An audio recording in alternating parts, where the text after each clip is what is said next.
Imagine having to deal with the same problem that has taken you over a decade to figure out. It must be frustrating, right? Well, that's exactly what's going on with the Blue Origin, a brainchild of the Amazon owner Jeff Bezos. For the last 10 years, they have been working on something that can put them in space and ultimately on the news. But well, it seems like it's not happening anytime soon.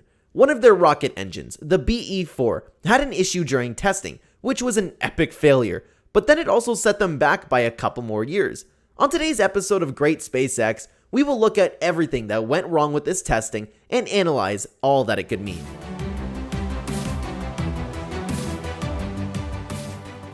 Based on the information publicized by CNBC, Blue Origin has suffered a catastrophic engine failure while undertaking a test on June 30th in one of their West Texas facilities. One of the BE-4 engines that they've been working on just detonated a good 10 seconds before it was supposed to and wreaked havoc on the engine and the testing area.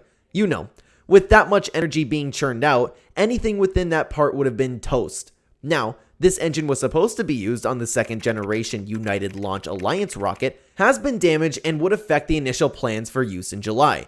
If the incident had not happened, the launch, known as CERT-2, would have helped the Sierra Space's Dream Chaser launch into orbit and deliver the needed cargo at the International Space Station. Well, with this, we can guess those guys would have to wait a bit longer and survive on whatever food and water they have left up there. However, for Blue Origin, this disaster is something that was not expected, and according to their spokesperson, they claim that nobody was injured during the disaster. They also confirmed that they are working on finding the root cause for this failure, and they already know where they would begin their search. So, putting things in place is the next line of action. The company also believes that although they suffered that fate, they would continue to earnestly work on being better, as they would work mainly from the second shaft while investigators are going on with the first. They also claim customers shouldn't be bothered about their deliveries, as of all this year's targets will be fulfilled. Now, we have to consider that this wouldn't be the first in recent times such an explosion has happened. We saw that several months back when a similar failed explosion occurred with the Shepard rocket. This explosion was said to have been due to a faulty engine nozzle, but let's think about it. Are these types of failures expected, or are they not just fit to build these engines? If you remember, something similar happened with the United Launch Alliance in March when the upper stage of an engine exploded, which is still under investigation. All of these explosions give a bad rep to the company because who would want to trust a company that builds engines that has a lot of engine explosions in the space of 1 year? All this would now further postpone the launch of the first Vulcan, which is supposed to be in the fourth quarter of the year. As more investigations go on, the company would also try to put a lid on the cause of the explosion and work towards a successful launch. Back at ULA, the expectation of the BE-4 engines has been cut short and would cause further delay for the team who really needs this engine. Since the engine is an integral part of what they're doing, especially since it is needed to launch, their plans for the year have also been set back. Now, they might have to wait a bit longer to witness the inaugural launch of the Vulcan. Prior to this explosion, ULA had tested some of the supposed BE-4 engines that would be used for their launch, and it seemed they were in tune with what the Blue engine was offering. But since the explosion of the BE-4 engine, ULA has also put their trust in Blue Origin, and they told the CNBC that they trust the explosion would not affect their proposed launch of the Vulcan CERT-1 mission. The spokesperson was quite optimistic and even emphasized the fact that the bulk of the engine needed for the mission has already been tested at the base and would qualify for launch when it's time. The use of the name CERT also shows that ULA is ready to undertake 2 Vulcan launch missions and ensure the flight happens with all safety measures adhered to ensure successful launches. ULA also expects that engines should be functional when the time comes, as they have retired 2 of their engines. A failure to have an excellent replacement as they expect from the BE-4 could be detrimental to national security missions.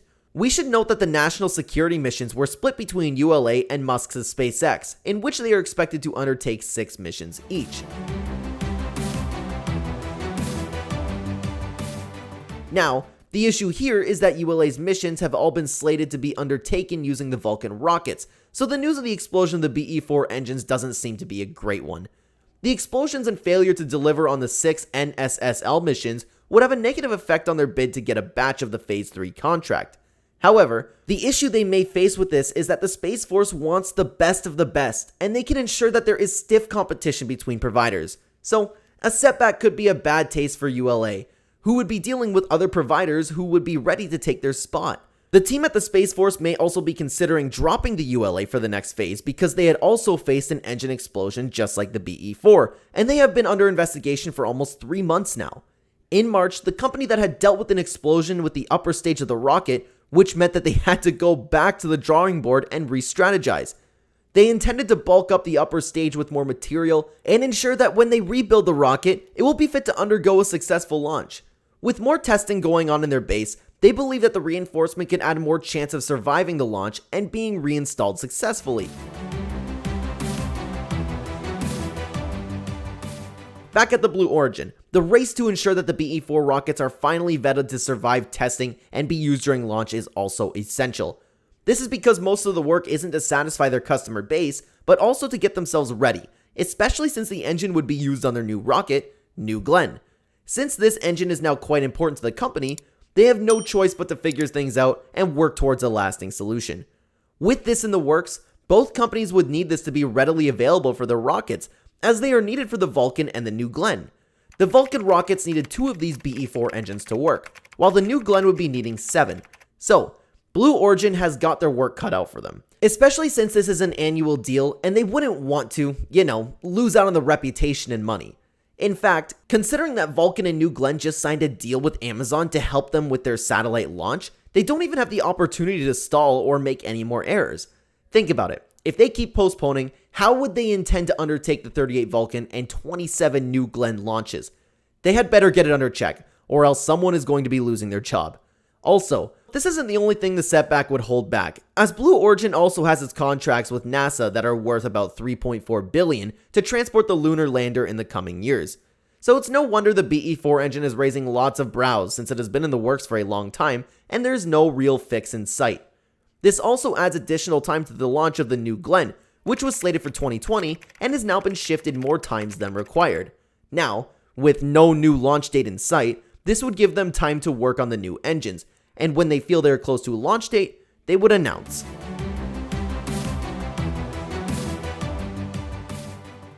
In a bid to ensure that everything works in tandem, Blue Origin decided to build a new base of operation in Huntsville, Alabama in 2020 and has since then been working on acquiring more space so they can operate with ease. Couple that with the current space at Marshall Space Flight Center they leased from NASA for testing, the company shouldn't have issues with coming up with a functional engine in the coming years.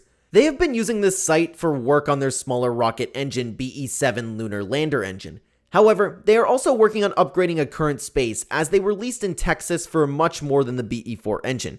Well, maybe this isn't enough. The company has decided to, spend more money and acquire a launch site outside of the United States. According to the CEO, Bob Smith, it seems that they are about to turn their gaze to Europe, where they can utilize the existing structure left behind after the retirement of the Ariane 5 rocket.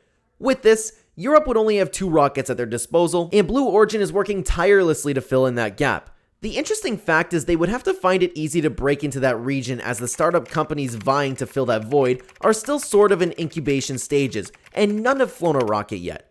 On the other side of the world, the Middle East is also veering to break into the space exploration market, and they have been investing lots of funds to make that a possibility. These options are out there for the Blue Origin to introduce themselves and grow with the region, especially since they have the funds and backing to make it a possibility.